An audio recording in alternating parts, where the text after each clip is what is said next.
नमस्कार, जनता टीवी देख रहे हैं आप। आपके साथ मैं हूं अंजलि भंडारी और बात करेंगे देवभूमि उत्तराखंड की खबरों की। रुक इस बीच आ रही एक बड़ी खबर, बड़ी जानकारी की ओर कर लेते हैं। बड़ी खबर, बड़ी जानकारी। गैरसैंण में शिक्षा की दिशा में बड़ा कदम बढ़ा है। बीजेपी सांसद अनिल बलूनी की बड़ी पहल, ये बड़ी खबर आपको बता दें। गैरसैंण में जल्द खोलेगा केंद्रीय विद्यालय। केंद्रीय विद्यालय जो है जल्द गैरसैंण में खुलने जा रहा है। गैरसैंण को मिलेगा केंद्रीय विद्यालय। पर्वतीय शिक्षा को एक नई दिशा, नई उड़ान जो है वो मिलने जा रही है। सांसद अनिल बलूनी ने शिक्षा मंत्री से मुलाकात की है। गैरसैंण में केंद्रीय विद्यालय को लेकर जो जद्दोजहद है वो यहां पूरी होती नजर आ रही है। बीजेपी सांसद अनिल बलूनी की बड़ी पहल। बता दें, गैरसैंण में जल्द खुलेगा केंद्रीय विद्यालय। बड़ी खबर आपको बता दें, गैरसैंण को केंद्रीय विद्यालय जो है वो मिलने जा रहा है शिक्षा क्षेत्र के लिए, खासकर क्योंकि बात गैरसैंण की जाए तो बहुत समय से मांग चल रही थी केंद्रीय विद्यालय को लेकर, और यही वजह है कि केंद्रीय विद्यालय खुलने को लेकर जो है एक बहुत बड़ी पहल जो है केंद्रीय विद्यालय गैरसैंण में। जल्द अब केंद्रीय विद्यालय को लेकर गैरसैंण को मिलेगा केंद्रीय विद्यालय और इसको लेकर ज्ञापन सौंपा गया है। बता दें, पर्वतीय शिक्षा को नई दिशा जो है, नई उड़ान वो मिलती नजर आएगी। सांसद अनिल बलूनी ने शिक्षा मंत्री से मुलाकात की है और साथ ही गैरसैंण में केंद्रीय विद्यालय के लिए ज्ञापन जो है दिया है। गैरसैंण में शिक्षा की दिशा में ये बहुत बड़ा कदम माना जा रहा है। आगे बढ़ेंगे। इस बीच एक और बड़ी खबर हल्द्वानी से आ रही है। हल्द्वानी से इस वक्त की बड़ी खबर आपको बता दें, इन्फ्लुएंसर ज्योति को 14 दिन की जेल। ये इस वक्त की बड़ी खबर आपको बता दें। बड़बोलेपन, ज्योति अधिकारी पर पड़ा भारी। ये बड़ी खबर। एसीजेएम कोर्ट ने न्यायिक हिरासत में भेजा जेल। ये इस वक्त की बड़ी खबर। खुलेआम डराती लहराते पर कल गिरफ्तारी हुई थी। कुमाऊं की महिलाओं को लेकर की थी आपत्तिजनक टिप्पणी। ये इस वक्त की बड़ी खबर। लोक देवताओं को ज्योति ने फर्जी कहा था तो लोगों में भारी आक्रोश देखने को मिला है। ये बड़ी खबर आपको बता रहे हैं। इन्फ्लुएंसर ज्योति को फिलहाल पुलिस रिमांड पर ले लिया गया है। ये बड़ी खबर आ रही है। बड़बोलेपन ज्योति अधिकारी पर भारी पड़ा है।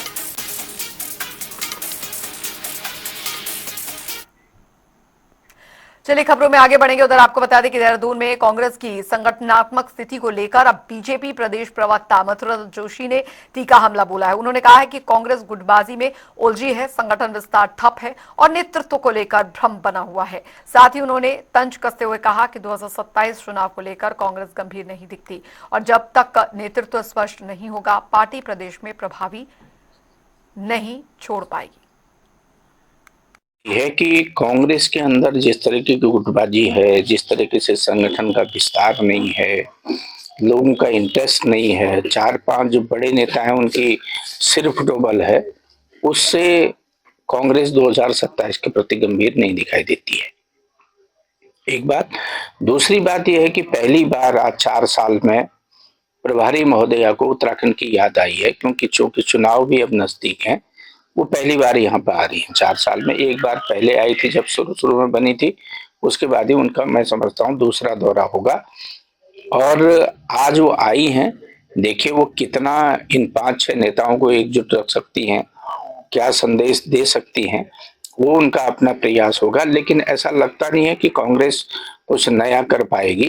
पहली बात तो यह है कि कांग्रेस के नेताओं को यह तय करना पड़ेगा कि इस प्रदेश में कांग्रेस का नेतृत्व कौन करेगा।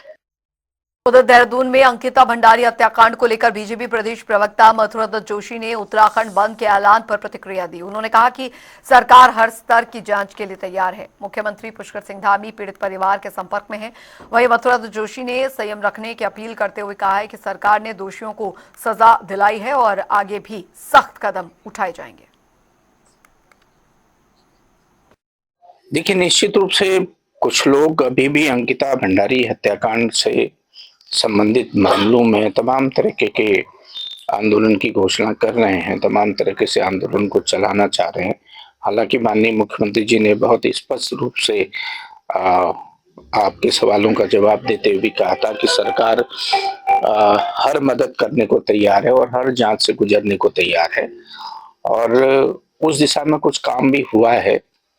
और कुछ आगे बढ़े भी हैं। और माननीय मुख्यमंत्री जैसे ने कहा कि अगर अंकिता भंडारी के माता पिता कहेंगे कि सीबीआई की जांच होनी थी, तो सरकार उस दिशा में कदम आगे बढ़ाएगी। मैं समझता हूं कल माननीय मुख्यमंत्री जी की अंकिता भंडारी के माता पिता से कल बातचीत हुई है, उसके कुछ न कुछ सकारात्मक परिणाम निकलेंगे और सरकार की तरफ से भी कुछ न कुछ घोषणा होगी। आज भी माननीय मुख्यमंत्री जी ने उसमें कहा है कि हम शीघ्र ही कुछ न कुछ उसमें करेंगे। और जहां तक बंद का सवाल है, तो लोगों को संयम रखने की आवश्यकता है। और रुक करेंगे इस बीच आ रही एक बड़ी खबर की और बड़ी जानकारी आ रही है, उसका रुक यहाँ पर कर लेते हैं। बड़ी खबर बड़ी जानकारी आपको बताने जा रहे हैं। हरिद्वार हर की पैड़ी पर गैर हिंदुओं की चेकिंग शुरू कर दी गई है। आधार कार्ड से दुकानदारों और ठेलियों की जो पहचान है की जा रही, कुंभ 2027 से पहले घाट क्षेत्रों में बड़ी सख्ती की गई है। तो घाटों के आसपास जो व्यापार प्रकोष्ठ लगे हैं उनकी जांच पड़ताल की जा रही थी। पुरोहितों ने अभियान को जरूरी भी बताया है। साधु संतों ने आस्था से खिलवाड़ का आरोप लगाया था, जिसके बाद ये सख्ती कुंभ को लेकर पवित्रता बनाए रखने की कवायद जो है वो तेज हो गई है। श्रद्धालुओं की भावनाओं की सुरक्षा का दावा जो किया जा रहा है। इस बीच आपको बता दें, हरिद्वार को बताया देवभूमि का प्रवेश द्वार। बता दें आपको, घाट और कुंभ क्षेत्र में प्रवेश प्रतिबंध की मांग जो है वो की गई है। साथ ही स्थानीय स्तर पर अभियान को समर्थन भी काफी हद तक मिल रहा है। कुंभ 2027 से पहले नियमों को लेकर काफी सख्ती जारी है। हर्ष सैनी संवाददाता हरिद्वार से हमारे साथ फोन लाइन पर जुड़ गए हैं ज्यादा जानकारी के साथ। हर्ष, कुंभ 2027 से पहले हरिद्वार में जो है जो विशेष चेकिंग अभियान चलाया जा रहा है, उसका काफी समर्थन हो रहा है, लोग भी उसे सराह रहे हैं इस पहल को। जी बिल्कुल, मैं आपको बता दूं, हरिद्वार एक धार्मिक नगरी है और देश भर में हरिद्वार को आस्था का केंद्र भी माना जाता है। वहीं हरिद्वार और कुंभ क्षेत्र में लगातार ही गैर हिंदू प्रतिबंध की मांग उठ रही है, जिससे गंगा सभा के जो पदाधिकारी हैं, जो यहाँ के साधु संत हैं, संत समाज है, उन्होंने ये मांग उठाई है कि कुंभ क्षेत्र में किसी भी तरह का कोई गैर हिंदू प्रवेश ना करे।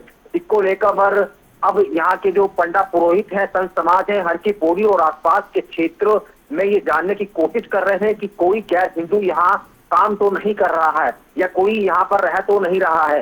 तस्वीरों में आप देख सकते हैं किस तरह यहाँ पर लगातार चेकिंग अभियान चलाया जा रहा है। आधार कार्ड चेक किए जा रहे हैं। अब देखना होगा इस मांग को आधिकारिक तौर पर कब तक स्वीकृति मिलती है। हालांकि मुख्यमंत्री पुष्कर सिंह धामी का बयान इस पर अभी तक नहीं आया है, लेकिन कुंभ से पहले ऐसी संभावना जरूर यहाँ पर जताई जा रही है कि कुंभ क्षेत्र में यहाँ पर गैर हिंदू प्रतिबंध हो जाए। हरिद्वार देश की धार्मिक राजधानी भी है, तो यहाँ कुंभ जैसे बड़े बड़े आयोजन भी होते हैं। तो ऐसे में संत समाज और जो पंडा पुरोहित है वो यही चाहते हैं कि यहाँ पर किसी भी तरह का गैर हिंदू ना आए। हालांकि 100 साल पहले जो बायलॉज का हवाला देते हुए उन्होंने बताया है कि यहाँ पर 5 बजे के बाद पहले से ही किसी भी तरह का जो गैर हिंदू है वो नहीं आ सकता था, लेकिन अभी तक इस तरह का जो नियम है लागू नहीं हुआ है।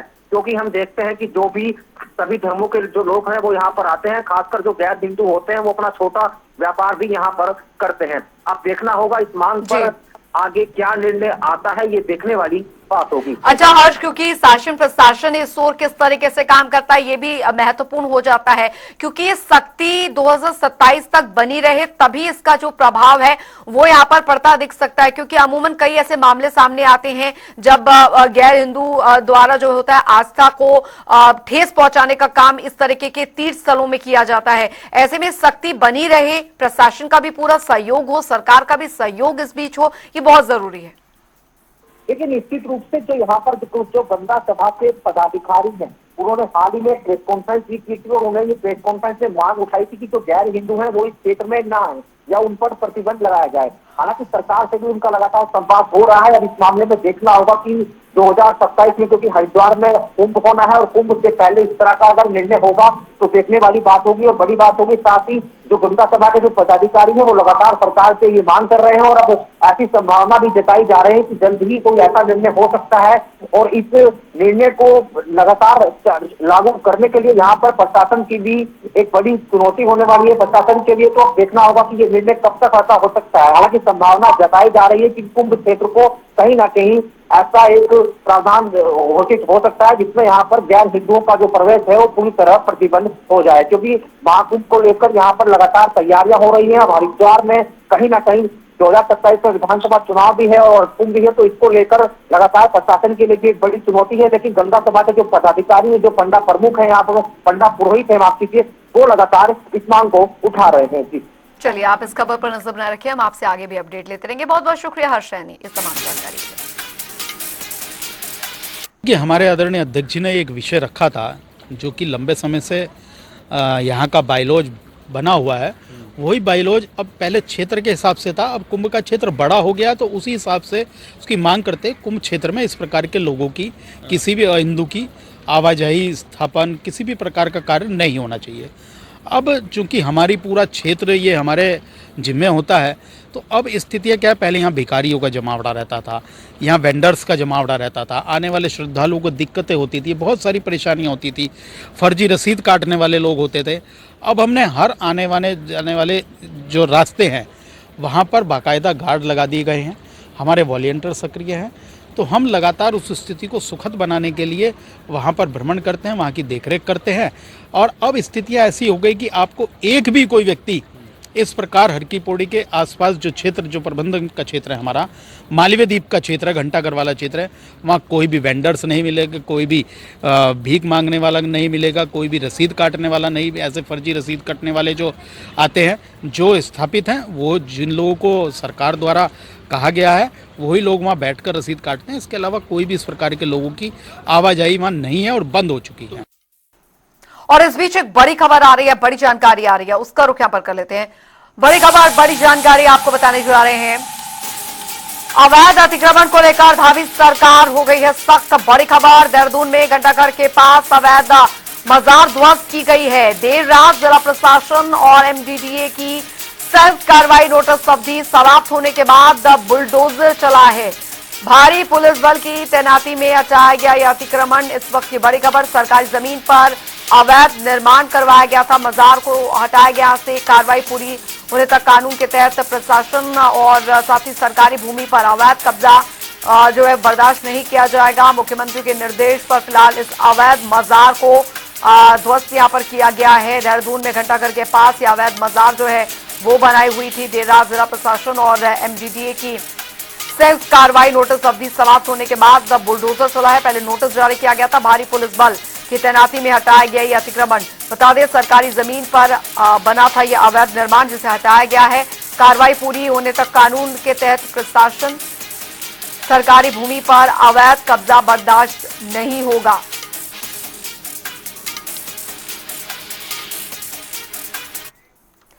उधर बीजेपी युवा मोर्चा के नवनियुक्त प्रदेश मंत्री आर्यन देव उनियाल के मसूरी पहुंचने पर युवा मोर्चा के कार्यकर्ताओं और स्थानीय लोगों ने उनका जोरदार स्वागत किया। आपको बता दें कि राधा कृष्ण मंदिर सभागार में आयोजित कार्यक्रम में फूल मालाओं से स्वागत किया गया।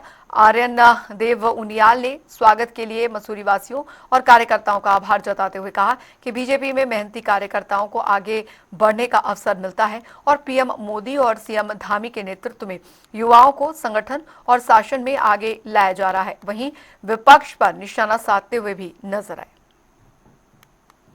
धन्यवाद करता हूँ अपने शीर्ष नेतृत्व का, जिन्होंने मुझ पर भरोसा जताया और मसूरी जैसे छोटे शहर में एक कार्यकर्ता को प्रदेश मंत्री की जिम्मेदारी दी। मैं पहले भी सहसंयोजक विधिकार रहा हूँ, मैंने प्रदेश में काम किया है, बहुत सालों से मैंने नगर पालिका के चुनावों में, विधायक चुनाव में काम किया है। तो पार्टी ने मेरी कार्यशैली को समझा कि मुझे ये पद दे सकते हैं और ये कहीं ना कहीं आप देखेंगे तो युवाओं पर विश्वास है। जो हम बोलते हैं हमारी कथनी करनी में फर्क नहीं है। हमारी party Bharatiya Janata Party prime minister Narendra Modi ji के नेतृत्व में, हमारे पुष्कर सिंह धामी जी के नेतृत्व में जो युवाओं को प्रोत्साहन दे रही है, आप देखेंगे युवाओं को कितने मौके मिल रहे हैं, चाहे वो संगठन हो, चाहे वो टिकट हो। तो यही एक एग्जाम्पल है कि हम जैसे युवाओं को पार्टी आगे बढ़ा रही है। युवाओं के कंधे पर बहुत भार है, सोशल मीडिया का ज़माना है, सबसे ज़्यादा युवक ही सोशल मीडिया यूज़ करते हैं। बहुत सारे लोग भ्रामक तथ्य फैलाने की कोशिश करते हैं, असामाजिक तत्व चाहते हैं कि चीज़ें गलत तरीके से पेश हो। ये हम युवाओं का कर्तव्य है, जिम्मेदारी है कि हम उस चीज़ों को काउंटर करें। और काउंटर किससे होता है? काउंटर सत्य से होता है। सत्य परेशान हो सकता है लेकिन पराजित नहीं हो सकता। तो हम युवा मिल के काम करेंगे और सिर्फ सोशल मीडिया में ही नहीं, आपको ज़मीन में काम दिखेगा। हम महिलाओं को साथ लेके चलेंगे, हम सम्मान करते सब बड़ों का, हम साथ में अपने बड़े बुजुर्ग को लेकर चलेंगे और जितने भी छोटे भाई है जो फर्स्ट टाइम वोटर्स होंगे उनको भी साथ लेके चलेंगे। उधर हरिद्वार में राज्यसभा सांसद डॉक्टर नरेश बंसल की अध्यक्षता में जिला सड़क सुरक्षा समिति की अहम बैठक हुई और सांसद ने बिना हेलमेट दोपहिया चालकों को पेट्रोल न देने, शराब पीकर वाहन चलाने, ओवर स्पीड और साथ ही ओवरलोडिंग पर सख्ती के निर्देश दिए।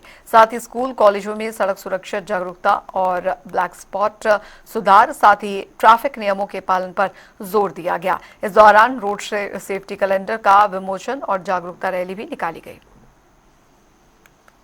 सड़क सुरक्षा माह ये चल रहा है। पूरे देश भर में इस प्रकार की सड़क से संबंधित समस्याओं का, दुर्घटनाओं का एक रिव्यू, एक अवेयरनेस, ये सब इसमें होता है। उसी के अंतर्गत आज हरिद्वार जिले की यह समीक्षा थी। मुझे बताते हुए खुशी है कि यहाँ के सभी विभागों के तालमेल से चालान भी बढ़े हैं, अवेयरनेस भी बढ़ी है और दुर्घटनाओं में कैजुअलिटीज में कमी आई है। प्रोत्साहन के माध्यम से अब लोगों में इतनी अवेयरनेस आई है कि दुर्घटना होने पर गोल्डन आवर में उनको हॉस्पिटलाइज करना, ये आम नागरिक अपना कर्तव्य समझने लगा है। तो इसके कारण बड़ी कैजुअलिटीज में कमी आई है। तो इसके लिए मैं सबको इनको बधाई भी देता हूं और आपके माध्यम से जनता से भी निवेदन करना चाहता हूं कि सड़क सुरक्षा के लिए, दुर्घटनाओं को बचाने के लिए जो यातायात के नियम है उसका पालन करें। उधर आपको बता दें कि दून समेत 6 जिलों में घने कोहरे की चेतावनी जारी की गई है। बड़ी खबर आपको बता रहे हैं, 14 जनवरी तक बारिश बर्फबारी की कोई संभावना अभी नहीं है। बारिश न होने से प्रदेश में सूखी ठंड का असर जो है वो देखने को मिल रहा है, महसूस किया जा रहा है। पर्वतीय इलाकों में तो शीतलहर और पाले का प्रकोप है। मैदानी जिलों में कोहरे ने मुश्किलें बढ़ा दी हैं। देहरादून, हरिद्वार, उधम सिंह नगर में येलो अलर्ट जारी किया गया है। नैनीताल, चंपावत और पौड़ी में घना कोहरा छाया हुआ है। 14 जनवरी तक प्रदेश भर में मौसम शुष्क रहने के आसार बने हुए हैं। बड़ी खबर आपको बता रहे हैं, तो दून समेत 6 जिलों में घने कोहरे की चेतावनी मौसम विभाग द्वारा जारी की गई है। 14 जनवरी तक बारिश बर्फबारी की कोई भी संभावना नहीं है। बारिश न होने से प्रदेश में सूखी ठंड का असर देखा जा रहा है। पर्वतीय इलाकों में शीतलहर और पाले का प्रकोप जारी है। मैदानी जिलों में कोहरे ने मुश्किलें बहुत ज्यादा बढ़ा दी है, क्योंकि देहरादून, हरिद्वार, उधम सिंह नगर में येलो अलर्ट जारी किया हुआ है। यशराज आनंद संवाददाता फोन लाइन पे हमारे साथ जुड़ गए हैं ज्यादा जानकारी के साथ। यशराज, बर्फबारी और बारिश न होने के चलते सूखी ठंड ने लोगों को अब ज्यादा परेशान कर दिया पहाड़ों पर। जी बिल्कुल, मैं बताना चाह रहा हूँ कि ठंड में इस बार की ठंड जो है वो बिल्कुल कुछ अलग तरीके की ठंड है, क्योंकि इस बार की ठंड में न बारिश हो रही है और सिर्फ सूखी ठंड पड़ रही है। यानी कि बारिश पिछले बार की भी यदि बात करें या उत्तराखंड में अन्य बात की जाए तो अभी तक देखने को मिल जाता था कि उत्तराखंड में बारिश भी हो जाती थी और बारिश के बाद जो बर्फबारी का सीजन होता है बर्फबारी भी हो जाती थी। लेकिन उत्तराखंड में इस बार बारिश नहीं होने के कारण काफी सूखी ठंडी पड़ रही है। सूखी ठंडी का अर्थ ये होता है कि यह ठंडी काफी ज्यादा शरीर को कपकपाने वाली ठंडी पड़ती है, अभी पड़ रही है उत्तराखंड में। यदि बारिश हो जाती है तो कहीं ना कहीं जरूर इस ठंडी से निजात मिल सकता है। लेकिन सबसे बड़ी बात यह है कि यदि बारिश के विषय में जब मौसम विभाग से बात की गई तो मौसम विभाग के वैज्ञानिक ने स्पष्ट रूप से कहा कि अभी पहाड़ों पर छिटपुट बारिश की संभावना व्यक्त की गई है और ओले पड़ने की बात कही गई। वहीं 2,500 से 3,000 फीट की ऊंचाई पर जितने भी जिले हैं वहां पर कहीं न कहीं बर्फबारी, थोड़ी हल्की बर्फबारी देखने को मिल सकती है। खास करके पिथौरागढ़ के क्षेत्र में यदि बात की जाए, चमोली में बात की जाए, यदि बात की जाए केदारनाथ, बद्रीनाथ, औली, माणा गांव, तो यहाँ पर हल्की बर्फबारी देखने को मिल सकती है। लेकिन जिस प्रकार से बर्फबारी होती थी इस बार इस ढंग से बर्फबारी उत्तराखंड में नहीं देखी जा रही है। मौसम परिवर्तन कहीं ना कहीं, ग्लोबल वार्मिंग कहीं ना कहीं बिल्कुल ये जरूर बहुत बड़ी वजह बना हुआ है ग्लोबल वार्मिंग। और बड़ी खबर आपको बता रहे हैं। बहुत बहुत शुक्रिया यशराज इस तमाम जानकारी के लिए। एक और बड़ी खबर, बड़ी जानकारी हरिद्वार से आ रही है। हरिद्वार के भगवानपुर कस्बे में धंधार फायरिंग हुई। बेखौफ बदमाशों ने पान कारोबारी को बनाया निशाना। बाइक सवार 2 नकाबपोश हमलावरों ने कारोबारी पर तारी बंदूक गोली निशाना चूकने से बाल बाल बची है जान। फायरिंग में पास खड़ा राहगीर छर्रे लगने से बताया जा रहा घायल हुआ है। राहगीर के कमर में लगे गोली के टुकड़े। ये इस वक्त की बड़ी खबर, बड़ी जानकारी आपको बता रहे हैं। तो घायल का अस्पताल में इलाज जारी है। वारदात के बाद हथियार लहराते हुए फरार हुए बदमाश। फायरिंग के बाद बाजार में अफरा तफरी मच गई, भगदड़ मच गई, दहशत का माहौल बना हुआ। पीड़ित कारोबारी ने युवकों पर शक जताया। सूचना मिलते ही पुलिस मौके पर पहुंची और दावा पुलिस का यह है कि जल्द आरोपियों को गिरफ्तार कर लिया जाएगा। आगे बढ़ेंगे, एक और बड़ी खबर, बड़ी जानकारी नैनीताल से आ रही है। उत्तराखंड हाईकोर्ट को मिलेगा नया मुख्य न्यायाधीश। जस्टिस मनोज कुमार गुप्ता होंगे उत्तराखंड हाईकोर्ट के नए चीफ जस्टिस। बता दें, इलाहाबाद हाईकोर्ट के वरिष्ठ न्यायाधीश है जस्टिस मनोज कुमार गुप्ता। तो 9 जनवरी को रिटायर हो रही हैं वर्तमान chief justice G Narendra. Nainital high court में नेतृत्व परिवर्तन की तैयारी पूरी। इसी के साथ देवभूमि उत्तराखंड की खबरों में अभी के लिए फिलहाल इतना ही। वक्त एक छोटे से ब्रेक का हो चला है।